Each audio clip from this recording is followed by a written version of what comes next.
아멘.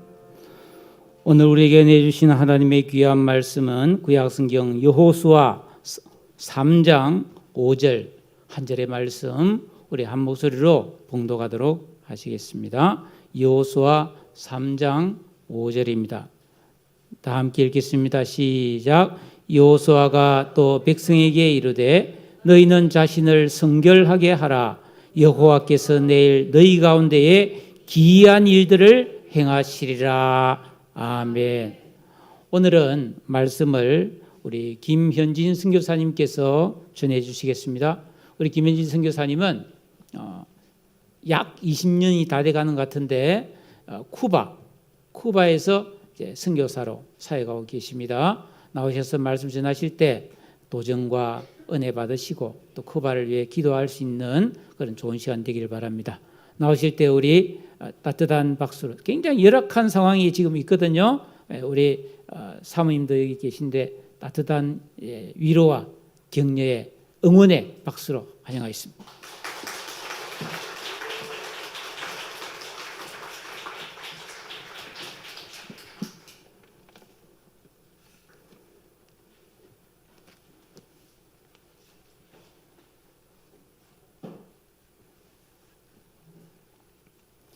예, 여러분 반갑습니다.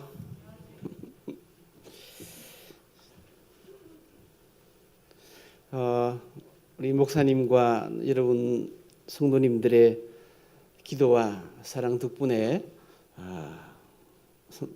열악한 가운데에서도 그 사랑과 그 기도 덕분에 지금까지 잘 지내고 잘 살아왔습니다.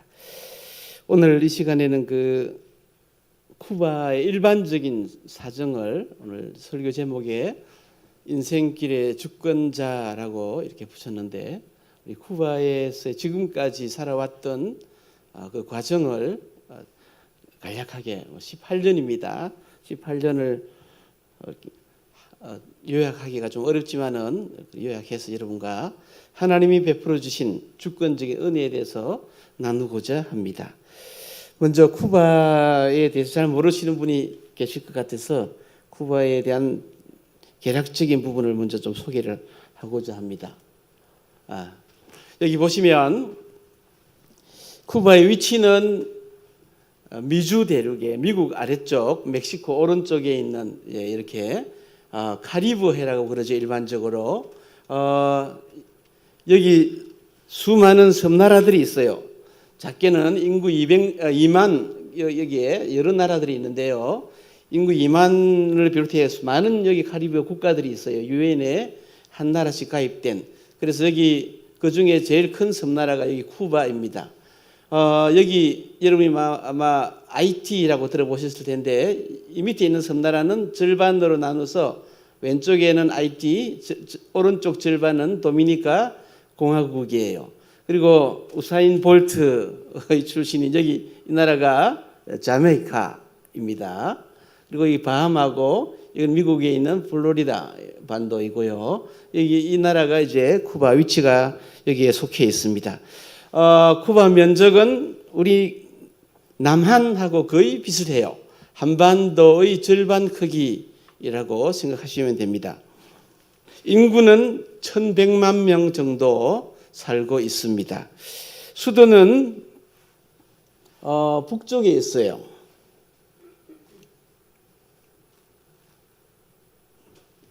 여기 이 부분에 아바나가 있고요.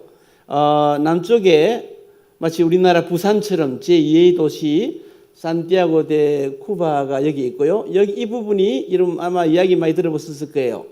관타나모라고 미군 기지 쿠바에 속해 있어요. 여기 이 부분에 여기 IT가 지진이 많고 쿠바 이 남쪽에는 좀 작은 지진들이 있어요. 북쪽에 아바나 쪽에는 지진이 없어요. 여기가 지진대가 지나가는데 그러다 보니까 여기에 지구상에 손꼽을 만한 해구가 있어요. 약 6,000에서 8,000m 깊이가 되는. 그래서 여기 관타나모를 드나드는 잠수함들이 전혀 들키지 않게 안전하게, 그래서 미군이 이곳에 관타나모에 해군 기지를 지금도 유지하고 있고, 저곳에는 많은 인권 문제를 야기했던 그런 또 포럼 수용소가 저곳에 현재도 있습니다. 쿠바의 언어는 스페인어입니다. 전국적으로 스페인어를 쓰고 있습니다. 인종은 흑인과 백인의 혼혈인이 대부분의 주 인종입니다. 흑인과 백인의 혼혈인을 물라또라고 이렇게 통말을 합니다. 그리고 백인이 있고 스페인계 백인입니다. 흑인들이 있습니다. 정치 체제는 사회주의입니다. 공산당 일당 독재 체제이고요. 1959년에 쿠바 혁명이 있었고 그 이후에 전격적으로 공산주의로 사회주의로 전환을 하게 됩니다. 그때부터 5년 전에 죽을 때까지 피델 카스트로가 주도적인 지도자 역할을 했고 피델 이후에 그의 동생인 라울 카스트로가 지도자였고 대통령이었고 현재는 디아스 까넬이라고 하는 사람이 대통령입니다. 이 사람은 1959년에 혁명이 있었으니까 1960년생입니다. 그러니까 혁명 이후에 태어난 세대라고 할 수 있겠지요. 사회주의 나라가 대부분 그렇다시피 참 결과적으로는 참 이게 국민들을 힘들게 만들고 먹을 것이 없는, 특히 쿠바는 현재 정말 더 나아갈 것이 없는 최악의 아마 제가 생각하기에는 지구상 현재 지금 상태를 보면 아마 아프리카 어느 나라도 쿠바보다는 잘 살 거다 이런 생각이 들 정도로 댕기가 창궐했는데 방지할 약이 없고 음식이 없고 가게는 텅텅 비어 있고 어제도 한참 고위 공산당원인 저희 선생님과 이렇게 연락을 취했는데 가게 아무것도 없대요. 아무것도 없고 전기가 하루에 12시간 공급되고 12시간 이제 정전인데 전기가 없으면 모터를 못 돌리니까 물 공급이 안 됩니다. 그래서 전기 없고 물 없고 먹을 것 없고 공산품 없고 기름을 넣으려면 최소 열흘은 기다려야 기름을 넣을 수 있고 댕게 모기가 많거든요. 이게 모기 방제를 하려면 이렇게 방제를 하는 약을 휘발유에 섞어서 이렇게 분사를 하는데 기름이 없으니까 모기를 못 잡아가지고 이 댕게가 지금 창궐해서 지금 저희 핵심 리더 교사가 몇 명 있는데 그 부부가 다 댕게에 걸려가지고 댕게가 코로나보다 더 무섭습니다 현재. 그래서 잘 모르시는 분들을 위해서 좀 소개를 드리면 댕게 모기는 빨간 모기가 있어요. 댕게 모기, 일반 모기가 다 이렇게 번식력이 좋은데 댕게 모기, 빨간 모기에 만약에 제가 물리잖아요. 요즘 제가 지금 우리 성교관에 있는데 왕성교 성교관에 또 종종 이게 모기가 들어와서 이렇게 제 발을 물고 또 날아가서 제 아내의 발을 물고 보통 그러잖아요, 그죠? 집안에 모기가 한 마리 들어오면 식구들 이렇게 여기 가서 물었다가 저기 갔다 물었다가 그러잖아요. 댕게 모기, 빨간 모기를 제가 만약에 외출해서 물렸다. 그럼 저는 일단 감염이 된 거예요. 그리고 다른 일반 모기가 저를 물고 또 다른 사람을 물면 그 사람도 감염이 되는 거예요. 그래서 모기를 방지하지 않으면 일반 모기가 많으니까 그러니까 이게 물리고 또 그 모기가 다른 사람 물고 하니까 순식간에 번지는 거예요. 그래서 이게 번지기 시작하면 코로나보다 훨씬 빠르게 무섭게 번지는 겁니다. 그래서 댕기가 너무너무 무서워요. 지금은 전 세계 대부분 이렇게 백신을 맞아서 코로나 면역이 있는데요. 저희도 쿠바 내에서 쿠바에는 화이자나 이런 외국 백신이 전혀 들어오지 않았습니다. 쿠바 다른 것은 참 그런데 백신은 잘 만들었어요. 그래서 백신을 4차례에 걸쳐서 백신을 맞아서 저희들과 저희 제자들은 아직 죽은 사람은 아무도 없습니다. 그래서 참 감사하죠. 그래서 이 댕게에 물리면 사람이 죽어요. 보통 매년 아바나에서만 20-30명 정도는 그렇게 방지를 잘 함에도 불구하고 죽었는데 지금은 도대체 통계가 얼마든지 잘 알 수가 없습니다. 그래서 살이 다 빠지고 기진맥진해서 죽는 건데 가장 큰 특징이 고열입니다. 고열 40도 이상 고열이 되면 이 뇌 부분을 상하게 되고 기억을 상실하게 되고 사람이 이상하게 바뀌게 되어서 결국은 죽게 되는데 그래서 지금 선생님 오실 때 무엇보다도 다른 거 다 접어두고 해열제를 많이 가져다 달라. 지금 이제 조만간에 저희들 들어갈 건데 그렇게 해열제, 항생제 지금 쿠바에는 약이 아무것도 없어요. 그래서 일단 해열제를 먹고 온도를 체온을 좀 낮추면 일단 사는 거예요. 위기는 극복하는 겁니다. 그래서 지금 현재는 그런 상태입니다. 쿠바의 주 종교는 산테리아라고 하는 그런 종교인데 아마 좀 생소할 거예요. 중남미는 대부분 스페인 식민지였고 그다음에 브라질은 포르투갈 식민지여서 그들이 카톨릭 대부분 문화를 가지고 있습니다. 중남미 대부분의 국가가 거의 못해도 80, 90% 이상 이렇게 카톨릭 문화예요. 근데 쿠바는 아시다시피 혁명을 하면서 공산화되면서 모든 종교는 반사회주의 그래서 종교를 이렇게 강력하게 박해를 했어요. 그래서 그런 가운데 살려놓은 종교가 이 아프리카 종교는 우리의 전통 문화다 이렇게 살려놨기 때문에 그래서 아프리카 종교와 그들이 원래 있던 가톨릭하고 이게 혼합이 돼가지고 말이죠. 반은 이게 미신 비슷한데 또 한편으로는 가톨릭 성모 마리아 비슷하게 또 자기들 신을 만들어 놓고 그게 지금 쿠바의 주 종교예요. 그래서 지금 그 우리로 보면 굿하는 것 같고 미신 같은 그런 종교인데 이게 아주 심각한 영적인 폐해를 주고 있습니다. 사람들을 공포에 휩싸이게 만들고 그리고 이제 무신론, 유물론, 그다음에 가톨릭 그래서 개신교는 이제 점점 좀 회복되고 있는데 한 1%, 2% 정도로 보통 이야기합니다. 쿠바의 일반적인 문화는 스페인 식민자들이 가지고 온 유럽 문화에다가 그리고 미국이 한동안 공산혁명 1959년 혁명하기 전에는 미국이 앞마당처럼 일개 하나의 영처럼 이렇게 지배했었기 때문에 미국 문화 그리고 더하기 아프리카 문화 이 세 가지 문화가 혼합되어 있는 문화가 쿠바 문화입니다. 저희는 요즘은 한 3년에 한 번 정도 이렇게 나오고 있습니다. 비자 문제 때문에 그랬고 건강검진 이유 때문에 3년, 그 전에 3년, 또 3년 이렇게 지금 나오고 있는데요. 2019년에 그래서 나왔다가 저희들이 들어갔습니다. 2019년에 9월에 복귀할 때만 하더라도 코로나 팬데믹으로 전 세계가 이렇게 변하고 요동하리라고는 꿈에도 생각하지 못했습니다. 오늘 본문에 보시면 여러분 같이 읽었는데요. 5절에 보면 여호와께서 내일 너희 가운데에 기이한 일들을 행하시리라.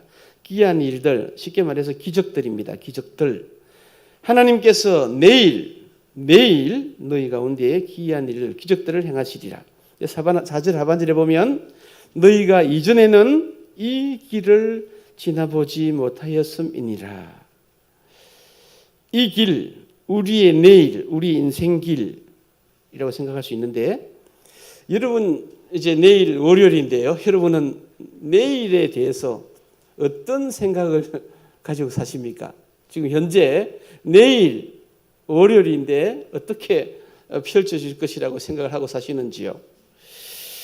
많은 사람들은 내일이라는 이런 날짜와 시간에 대해서 별로 생각하지 않고 그냥 그렇게 닥치는 대로 사는 분들도 많이 계십니다. 또 어떤 분들은 많은 계획과 철저한 준비를 하고 사시기도 합니다. 근데 사실 우리는 가만히 생각해보면 내일 어떤 일이 우리 앞에 닥칠지 아무도 모르잖아요. 그죠? 1분, 1시간 이후에도 오늘 밤에 무슨 일이 생길지도 우리는 잘 모르는 존재들입니다. 그래서 내일 우리는 어떤 일이 생길지 사실은 아무도 모릅니다. 우리 사업에, 우리 자녀, 우리 부모, 형제, 친구, 이웃 어떤 일이 생길지 모릅니다. 대한민국에 어떤 일이 생길지도 모르고. 그래서 잠언 16장 9절에 사람이 마음으로 자기의 길을 계획할지라도 그의 걸음을 인도하시는 이는 여호와시니라. 잠언 19장 21절에는 사람의 마음에는 많은 계획이 있어도 오직 여호와의 뜻만이 완전히 서리라 그랬습니다. 저희가 2004년에 나갔으니까 선교사로 나간 지 지금 18년이 이제 되었습니다. 첫 1년은 코스타리카에서 언어 공부, 스페인 언어 공부를 했고 쿠바에서 이제 17년 살고 있습니다. 한국인도 없었고 한국인 사역자도 없다 보니까 속된 말로 정말 맨 땅에 헤딩하는 것처럼 우리 그렇게 들어갔습니다. 그리고 저희가 지금까지 살아왔던 우리 대한민국의 삶과는 너무나 다른 그런 사회주의 체제, 아직도 피델 카스트로가 서슬이 시퍼렇게 통제하던 시절, 그런 가운데 참 그때를 지나서 지금까지 생각해 보면 이 17년, 18년 세월이 정말 하나님의 주권적인 인도였구나, 오직 그 한마디로 요약할 수 있습니다. 그래서 오늘 이 시간 인생길의 주권자, 선교 사역의 주권자, 그 하나님의 인도하심에 대하여 몇 가지 사연들을 소개하면서 함께 나누고자 합니다. 첫 번째는 선교 환경에 대한 것입니다. 제 생각에는 당시에는 부시였습니다. 부시가 아시는 것처럼 악의 축이라는 발언을 했잖아요, 그죠? 악의 축, 북한하고 쿠바도 그 악의 축 중에 하나였어요. 그래서 아주 반쿠바 정서가 너무 강해가지고 최악의 강력한 통제를 미국이 했던 시절이었습니다. 그래서 제 그때 단순한 생각은 이 부시가 물러나고 좀 다른 유한 대통령이 나오면 쿠바 이런 답답한 사정이 풀리려나 이런 생각도 했었는데요. 처음에 저희가 들어갈 때는 외국인과 쿠바인의 접촉이 금지가 됐습니다. 대화가 금지가 됐어요. 그래서 저희들이 길거리에서 쿠바 사람 만나가지고 대화하면 사법경찰 다 깔려있거든요. 당장 와가지고 잡아가는 거예요. 왜 너는 외국인하고 대화하느냐? 그러다 보니까 한 명 한 명 관계를 맺어야 전도를 하고 이게 나아갈 텐데 이게 너무 어려운 거예요. 그죠? 접촉이 안 되니까. 그래서 소위 태신자 전도 한 명 놓고 기도하고 많은 시간 교제, 이 가정까지 한 명을 이렇게 전도가 돼야 그 가정까지 들어갈 수 있기 때문에 참 처음에는 그렇게 많이 어려웠었습니다. 그리고 한국 관련 소식은 오직 북한의 조선중앙통신 그 견해만 쿠바에 나왔어요. 그래서 일반적으로 남한은 여전히 가난하고 못 사는 나라로 그들이 생각할 정도로, 그런 가운데 이제 7, 8년 전에 한류라는 것이 들어왔어요. 한류라는 것이. 그리고 이게 한번 시작이 되니까 이 해적판 디스크가 물밑에 들어오는 거예요. 그래서 한국 드라마, 한국 연속극, 그 한국 영화들이 그 주위에 있는 중남미 국가들, 멕시코를 비롯해서 엄청나게 이게 장사가 되거든요. 그러니까 길거리에 한국 CD만 파는 드라마와 이제 완전 대히트를 쳤어요. 그러다 보니까 집에 가면 전부 한국 드라마 보고 앉아 있는 거예요. 온 가족이. 쿠바는 상당히 폐쇄적인 나라예요. 그러다 보니까 전 세계와 공유를 하지 않거든요. 이게 한류가 들어가다 보니까 이 드라마, K-팝, 이 한국 영화들이 한번 들어가기 시작하니까 엄청난 겁니다. 이게 상대적으로 다른 문화가 없다 보니까 폭발을 한 거예요. 아마 제가 생각하기에 아마 그럴 거예요. 전 세계 한류가 가장 심한 나라가 쿠바. 놀랍죠? 이런 열악한 쿠바에서 이런 하나님께서 한류를 불어 이렇게 환경을 놀랍게, 정말 기적이에요. 기적입니다. 상상도 못하는 기적입니다. 자체적으로 이렇게 리스트화된 해서 자기들이 가입을 하고 거기에 대해서 이렇게 작은 명함들을 가지고 있는 아바나에서만 그 문화 클럽에 가입된 그런 멤버만 10,000명이 넘어요. 아바나의 수도에서만. 각 주별로 다 수만 명씩 각 주별로 문화 클럽이 조직되어 있어요. 한국 말이 무슨 뜻인지 알지도 못하면서 그 극장을 빌리고 공터를 빌려서 매주 한 번에 2번씩 수백 명씩 그냥 모여서 노래 부르기 대회, 노래 부르면 즐기는 거, K-팝 하는 거예요. 정말 상상을 초월합니다. 그렇게 지금도 하고 있어요. 뜻이 무슨 소리인지도 모르면서 무슨 뜻인지도 모르면서 그렇게 그리고 CD 서로 이렇게 복사해가 나누고 지금도 쿠바는 CD를 요즘 이제 USB를 또 많이 쓰기도 하지만 이제 지금도 그렇게 CD를 쓰고 있어요. 그러다 보니까 쿠바에 살고 있는 한국인은 아기들까지 포함해서 30명이 안 돼요. 다 합쳐가지고 한국인이라고 하는 그 이유 하나만으로도 엄청난 인기를 누리는 겁니다. 서로. 그래서 우리 선교팀 가운데 이렇게 꼬맹이가 하나 따라오는데 막 얼마나 수백 명이 모이더라고 사진 찍겠다고 그 정도입니다. 그래서 이제 저희가 센터에 한국어 학교를 운영하면서 이렇게 하는데 면접을 하거든요. 이번에도 지금 지난주 금요일, 어거지 금요일 저희 지금 제가 이제 우리 리더 지자들한테 다 지시를 해놨어요. 그래서 많이는 받지 말고 30명만 인터뷰 자료가 받아놔라. 그래서 제가 가면 내가 가르칠 테니까 30명만 받아 인터뷰 잘 맞춰놔라. 이제는 인터뷰할 때 예수 믿을 사람 그리고 예배에 반드시 참여할 사람 그리고 성경을 배울 사람만 받습니다. 왜냐하면 너무 많으니까 안 믿어지죠. 그런 상황이 왔습니다. 이게 하나님이 선교 환경을 이렇게까지 바꿨어요. 그래서 지금 서로 엄청나게 몰려오니까 오히려 다 받을 수는 없고 좀 전에 말씀드린 산테리아나 다른 종교를 가지고 있으면 너무 반감이 크기 때문에 와가지고 괜히 이렇게 가르치고 예배에 정성을 기울여서 이제 세례 줄 때가 돼서 직접적으로 하려니까 이제는 나는 안 하겠다 이런 것보다는 차라리 긍정적으로 성경 공부하고 예배 드릴 사람 오히려 지금 그렇게 골라서 받는 입장으로 지금 하나님께서 선교 환경을 이렇게 많이 바꿔주셨어요. 이것도 하나님의 놀라운 은혜입니다. 선교 센터 부분에 제가 좀 말씀을 드리겠습니다. 1959년 이후에 쿠바는 부동산 매매가 금지가 됐어요. 부동산 매매가 금지가 되다 보니까 집이나 땅을 매매가 당연히 할 수 없었죠. 자동차도 물론이었습니다.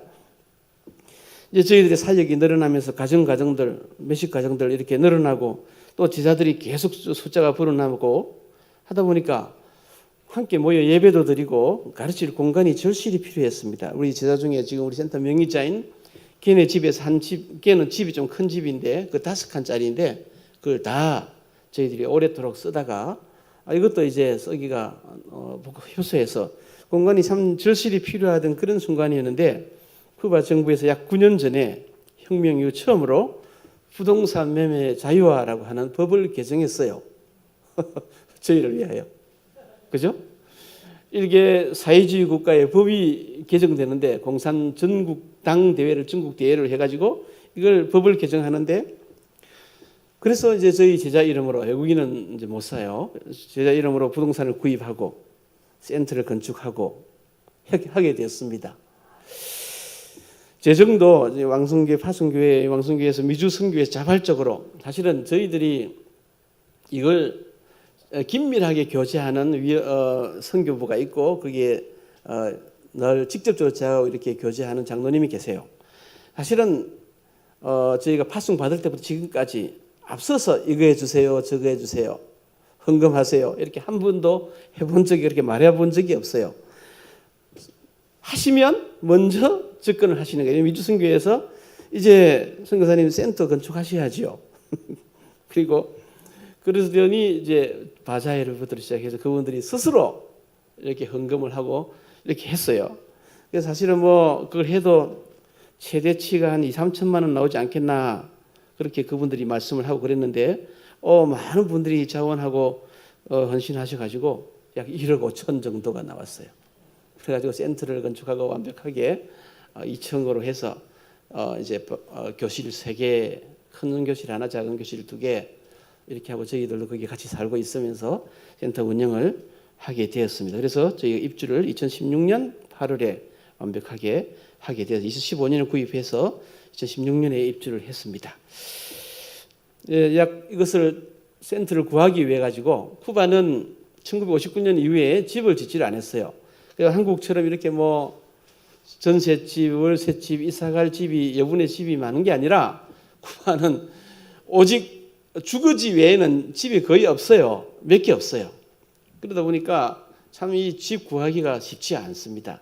그래서 좀 부동산에 이렇게 뭐 우리 나라처럼 매물이 나와 있는 것도 아니고, 그래서 참 기도하면서 석 달을 찾아다녔어요. 석 달을 찾아다니면서 약 석 달 만에 이제 집을 하나 결정을 하고 거기에 이제 매매를 했는데, 쿠바 이 상당히 관료주의에 부패가 심한 이런 쿠바에서 이 부동산 등기를 한번 옮기려면 보통 한 몇 년은 걸려요.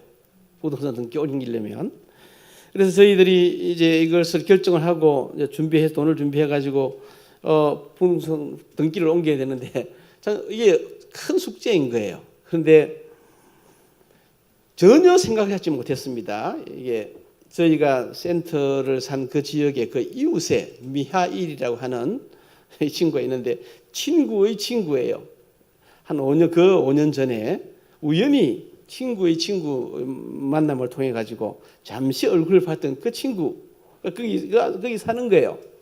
그때 당시만 하더라도 그 사람의 뭐 직책이나 하는 일 이런 거 생각지도 안 했어요. 그런데 알고 보니까 이 사람이 이곳에 그 법무부의 최종 사인권자인 거예요. 등기 최종 사인권자. 참 놀랍죠. 그래서 남들은 2년 3년 걸리는 걸 저희는 하루 만에 하루 만에 처리해줬어요. 이 친구가 별로 안 놀라요. 그죠? 그리고 쿠바는 참 이 건축 허가라는 것이 사실상 거의 불가능했어요. 근데 이제 건축 허가 그리고 한 1년 기간 동안에 참 힘들게 자재가 없거든요. 참 힘들게 건축을 마무리했고, 이제 준공 허가도 더 어려워요. 사실은 뭐 세부적인 절차를 다 말씀 안 드리면 참 어렵습니다. 건축 허가 해서 건축하는 과정, 준공 허가 이후에 이제 준공 허가 완료되면 수정 등기, 확장 등기를 해야 되는데 이 모든 절차 가운데 참 어렵습니다. 그래서 보통 대부분의 쿠바인들이 그렇게 하면서도 대부분 다 중간에 포기를 하고 짧게는 2년, 길게는 5년 이렇게 가요. 근데 저희들은 뚝딱뚝딱 다 일주일 만에 치우는 그런 이 건축 이 선교 센터 비용, 허가, 이 모든 절차 이런 부분들이 때가 되니까 하나님께서 주권적으로 앞서가시면서 다 하시더라고요. 그럼 미하일이라는 친구를 우리가 어떻게 알았겠어요? 하나님이 한 5년 전에 그렇게 만나게 하셔가 친구의 친구로 우리가 석 달 동안 전혀 생각하지 않게 마지막에 결정한 집이 그곳인데 그곳의 이웃이었더란 말이죠. 자, 이런 과정, 이 삼성교 센터와 관련된 주권자 하나님의 역사. 그다음에 이제 한국 학교에 대해서 좀 말씀을 드리겠습니다. 건축 중이었지만 저희들이 2015년 4월에 구입해가지고 1년 조금 더 되는 기간 동안에 건축을 했어요. 근데 건축을 하면서도 사실은 마음속에 참 걱정이 태산인 거예요. 이 수많은 제자들이 쿠바는 몇 명 모이는 것도 아주 민감하게 통제합니다. 근데 뭐 10명 이렇게 모이는 것 상당히 허가를 받아야 되고 그래요. 쿠바는 이렇게 마음대로 모일 수가 없는 사회예요. 근데 우리 애들을 다 어떻게 데리고 와서 이것을 할 수 있단 말인가? 이것은 불가능이거든요. 이 보안부가 눈을 시퍼렇게 뜨고 있는데 참 기도하면 하나님이 교회에서 재정 지원을 하고 여차여차 해가지고 이렇게 진행을 하고 있는데 이제 어떻게 모임을 어떻게 할 겁니까? 이런 기도 제목이지요.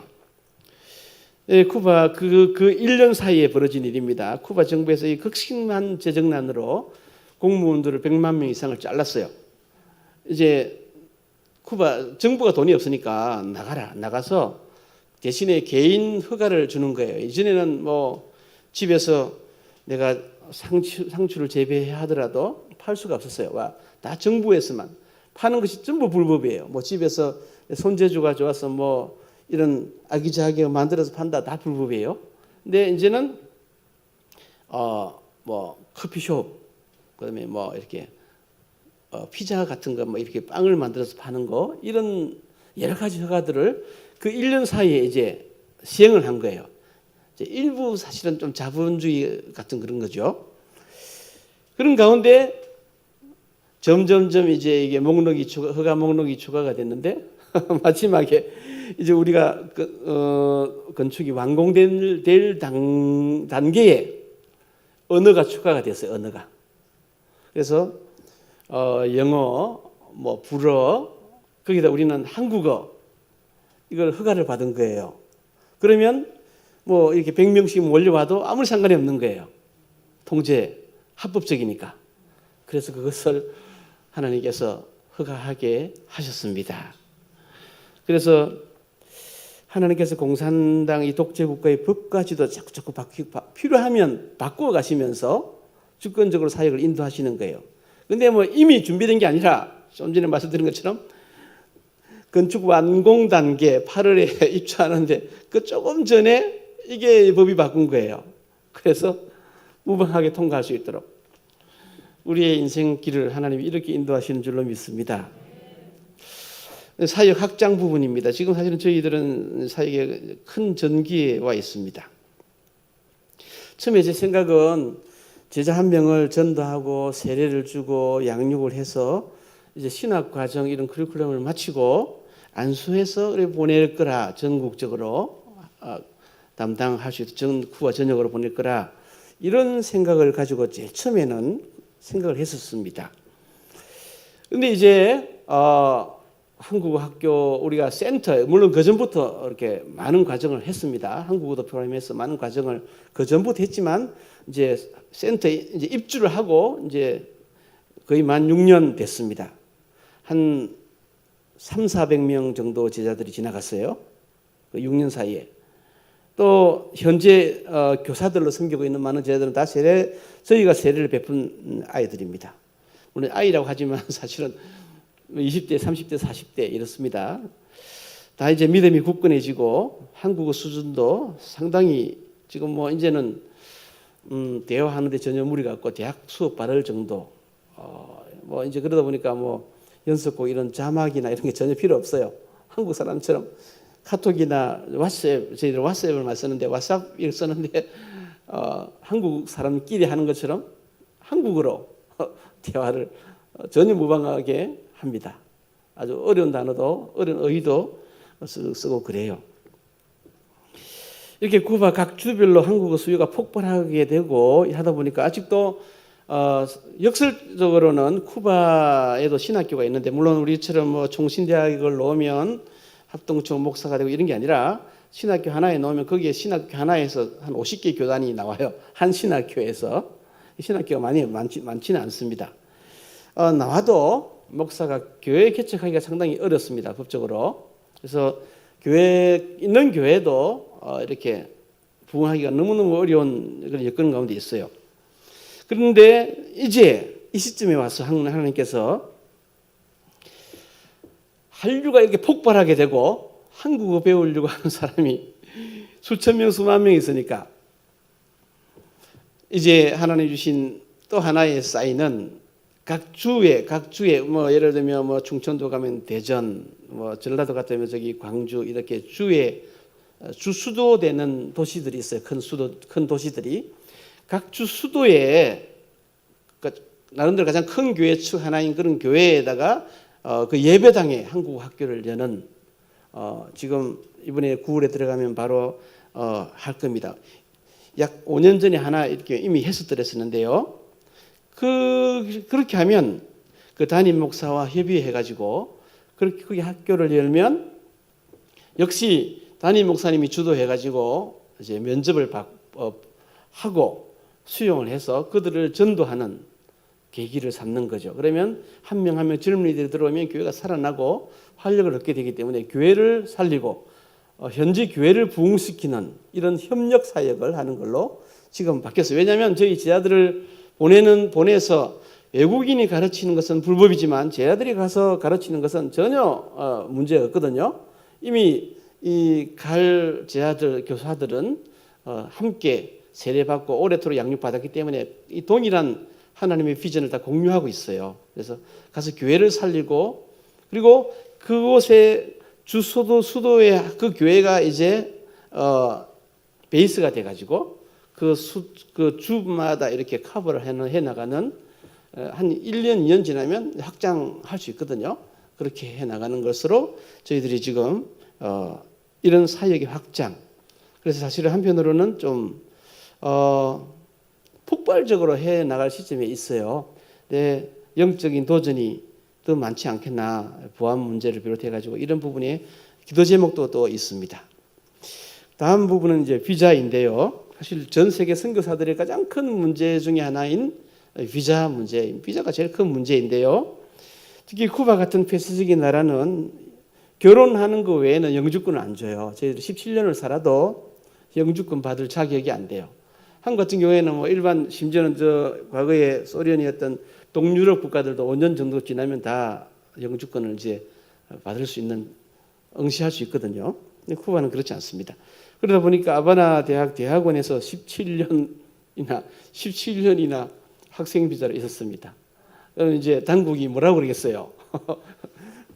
나이도 젊지도 않은 애들이 17년이나 학생 비자로 이렇게 사실은 상식적으로는 불가능입니다. 그리고 수많은 사람들이 또 그 사이에 추방을 당했습니다. 사역자든 일반인, 한국인들도 추방을 많이 당했습니다. 이 이름은 그냥 듣고 잊어버리시기 바랍니다. 아구스틴 그리고 에벨리오 이런 고위 공산당 간부입니다. 상당한 공산당 간부입니다. 그 사람의 사인 하나로만 이민국의 비자가 통과될 정도로 고위 공산당 간부인데 하나님 그분들을 붙여주셨어요. 우리가 전혀 알지도 못하고 예상치도 못했는데 그런 분들을 붙여주셔가지고 우리의 아버지 노릇을 하게 해주시더라고요. 지금까지. 그래서 그분들이 모든 불이익을 감수하고서라도 우리의 비자를 계속 연장시켜 주셨어요. 사실 말하자면 긴데 참 이런 기가 막힌 비자 연장을 하나님이 하게 해주셨어요. 그리고 이제는 저희가 이제 나이 제한 때문에 더 이상 갈 수 없는 처지에 와서 작년 10월에 또 교회 이제 선교부 장로님이 선생님 이제 다른 비자를 좀 모색해야 되지 않겠습니까? 이제 더 이상 더 어떻게 할 수 없지 않습니까? 어떻게 하겠습니까? 그런 중에 하나님이 또 쿠바 법을 또 하나 바꾸셔가지고 부동산 비자라는 것을 중간에 만드셨어요. 그래서 쿠바 정부에서 제공한 부동산을 사면 비자를 주는 일종의 영주권 같은 건데 투자 비자인데 그걸 만든 지 몇 년 전에 만들었어요. 그래가지고 이 일을 작년 10월부터 진행을 했습니다. 내 교회가 당에 뭐 공동의회 일사천리로 처리했어요. 일사천리로 처리하고 저는 생각에는 교회 재정으로 할 건가 생각했는데 당에서는 교회 재정을 하지 않고 그냥 헌금합시다. 그래가지고 이게 2억이 넘는 돈이에요. 그런데 오버해서 몇 천만 원이 더 나오는 헌금이 나왔답니다. 왕성교회에서는 그렇게 해본 적이 없어요. 일시 헌금으로 교회 재정 1원도 안 쓰고 헌금으로 그걸 다 커버했어요. 남았어요. 남아가지고 재정부로 넣었대요. 그리고 전 집주인 몰타인이었는데 이렇게 외국인끼리 이렇게 그 매물을 거래하면 쿠바 정부에 입회해가지고 쿠바 정부에서 이제 관련돼서 비자를 주고 제로하게 해주는 이런 것인데요. 그분이 몰타인 전 주인이 몰타 사람이었는데 콜롬비아 대사도 지내고 이러는데 이 사람이 이 팬데믹 기간 동안에 잠시 외유를 하다가 급성 뇌경색을 맞아가지고 심하게 갑자기 쿠바에 있는 사업가 이 집을 건매물로 내놓은 거예요. 그러다 보니까 1억 이상 싸게 이것을 사게 해주셨어요. 그래가지고 비자 문제가 해결됐습니다. 이제 평생 쿠바에서 살면서 선교에만 전념할 수 있게 하나님이 해주셨습니다. 참 놀랍지요. 이제 눈 부분을 말씀드리겠습니다. 제가 이 왼쪽 눈에 작년 10월 초부터 이렇게 비자 문제, 이 부동산 비자를 이제 교회에서 진행하자고 이렇게 하셔서 부동산도 알아봐야 되고 이제 뛰어다녀야 되고 여러 가지 참 할 일이 많습니다. 이제 또 쿠바 정부가 코로나 통제를 그때 이제 해제하는 시점이 돼 가지고 이제 학교를 다시 재개학 준비하고 할 일이 태산 같은데 눈에 하루는 느끼면 뭐 피가 쏟아지는 같이 느껴지더니 실명이 돼본 거예요. 시야가 완전히 사라져 버린 거예요. 그래서 그때는 무슨 일인지 몰랐습니다. 이제 이번에 와서 한국에 수출하고야 알았는데 눈 뒤쪽으로 망막이 찢어져 가지고 안쪽으로 눈 안으로 많은 출혈이 안쪽으로 들어가서 눈 안에 우리 눈 안이 좀 커요. 그 눈 안에 유리체라고 하는 젤로 된 부분으로 꽉 차 있어요. 눈 안이. 그 눈 안에 젤이 피범벅이 된 거예요. 새까맣게. 그래가지고 피가 나오고 굳어지고 해가지고 뒤에 시신경을 해가지고 앞에 눈동자 부분으로 이렇게 투사가 돼야 사물을 볼 수가 있는데 안에가 피가 꽉 차가지고 굳어져 버려가지고 안에 완전히 그 유리체 부분, 젤 부분이 완전히 피범벅이 된 거예요. 보통 한국에는 이 증상이 생기면 반드시 24시간 내에 수술해야 한대요. 그렇지 않으면 큰일 나는 거예요. 저는 작년 10월 초에 그 증상이 나타났다가 결국은 올 19일 귀국하고 한 주 격리하고 올 26일 거의 8개월 만에 수술했습니다. 8개월 만에 이제 한참 이 비자 문제가 진행되고 있어서 저희 거기 동료 선배 선교사들하고 무슨 소리냐, 당장 거기 마이애미를 가든지 아니면 이쪽 중남미 다른 나라를 나오든지 당장 나와서 수술해라.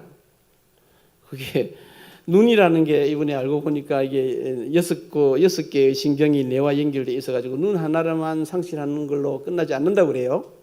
저는 이제 기도하고 지금 내가 나가면 언제 이 코로나 상황에 다시 복귀할 수 있을까?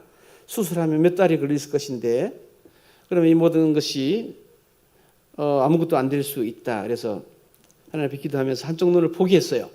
한쪽 눈은 실명한 상태로 살지 뭐 어쩔 수 없는 상황이었으니까 사역에만 집중하는 걸로 해서 한쪽 눈을 포기했습니다. 그래서 사실은 포기한 상태로 8개월이나 있다가 들어온 거죠. 그래서 뭐 서울에서 제일 잘하는 병원이라고 하는 거기서 대표원장께서 어려울 것입니다. 이게 그렇게 수술 전에도 이야기하더라고요. 너무 어리고 너무 오래돼 가지고. 근데 이걸 가지고는 여기 위에 구멍 2개 뚫고 아래 하얀 눈동자에 구멍 4개를 뚫고 그 안에 부분을 다 긁어냈어요. 다 긁어서 내고 긁어내도 찢은 부분을 못 찾을 가능성도 많다고 그랬는데 아마 선교사님 빨라야 1, 2년 사이에는 선교지 못 갈 겁니다. 뭐 그렇게 이야기하더라고요. 근데 뒤에 찢은 부분을 잘 실로 꿰매고 안에 부분 다 긁어냈어요. 다 긁어내고 물로 채워 넣었어요. 이 눈알이. 그런데 잘 보입니다. 기적이죠. 하나님이 이렇게 나는 또 한쪽 눈 포기했는데 또 포기해 주셨어요. 지금 잘 봅니다. 결국 우리의 인생 그럼 이런 선교 사역의 진행 이 모든 것이 가만히 생각해 보면 뭐 100% 그렇습니다.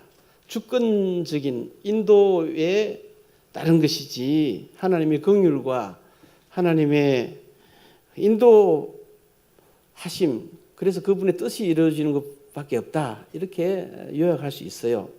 필요하면 하나님께서 한 나라의 대통령도 바꾸시고 법도 바꾸시고 심지어는 가장 폐쇄적인 나라인 북한과 쿠바 사회주의 국가에서조차도 말이죠. 우리가 요청했겠습니까? 하나님이 앞서 가시면서 하는 것이죠. 가 있으면 그렇게 하는 것입니다. 이거 분명한 것입니다. 우리가 내일에 대해서 잘 모릅니다. 그죠? 다 모릅니다. 오늘 여기 5절 읽었는데 다시 보시면 5절 여호와께서 내일 너희 가운데에 기적들을 행하시리라. 여기 너희는 여러분 자신으로 받으시면 되겠습니다. 여호와께서 내일 너희 가운데에 기적들을 행하시리라. 근데 여기 보면 하나의 앞에 조건식으로 붙어 있는 게 있습니다. 너희는 자신을 성결하게 하라. 좀 더 쉽게 이 표현을 정확하게 표현을 해보겠습니다. 하나님께서 내일 여러분의 인생길에 기적들을 행하실 것입니다. 그렇기 때문에 이게 중요합니다. 그렇기 때문에 여러분은 자신을 성결하게 하십시오. 이런 뜻입니다. 이 말이. 먼저 하나님이 주권적으로 여러분의 인생에 기적을 보이실 뜻을 가지고 계세요. 그 때문에 그것을 경험하게 될 여러분들은 자신을 성결하게 하십시오. 이런 뜻입니다. 이 본문은. 그럼 우리가 어떻게 해야 성결하게 됩니까? 우리 잘 아는 요한일서 1장 9절에 만약 우리가 우리 죄를 자백하면 그는 미쁘시고 의로우사 우리 죄를 사하시고 우리를 모든 불의에서 깨끗하게 하신다. 일반적으로 우리가 모든 순간순간 죄를 자백하는 것 중요합니다. 우리 잘 아는 디모데후서 2장 20절 이후에 큰 집에는 금그릇, 은그릇도 있고 또는 나무그릇, 질그릇도 있어서 재료는 다 다르지만 그 중에 귀하게 쓰는 것도 있고 천하게 쓰는 그릇도 있는데 무엇보다도 하나님께서는 깨끗한 그릇을 사용하신다. 이렇게 말씀하시죠. 잘 알고 계실 것입니다. 하나님은 재질이 중요한 게 아니라 깨끗한 그릇을 사용하신다. 근데 우리는 사실 본질적으로 깨끗하지 못한 존재입니다. 그리고 깨끗할래야 할 수도 없습니다. 다만 하나님 은혜로 사는 것이죠. 근데 저의 경험으로 이 성결함, 하나님을 경험함이라고 이렇게 말씀을 체험적으로 이야기를 하고 싶어요. 이사야 6장에 보면 이사야가 성전에서 거룩한 하나님의 영광을 보게 됩니다. 화로단하여 나는 부정한 자인데 이 부정한 중에 하나님의 거룩한 영광을 보았다.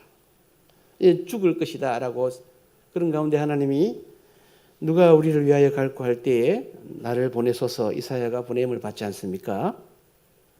하나님을 영광을 보면서 동시에 자신의 부정함을 경험한 이사야.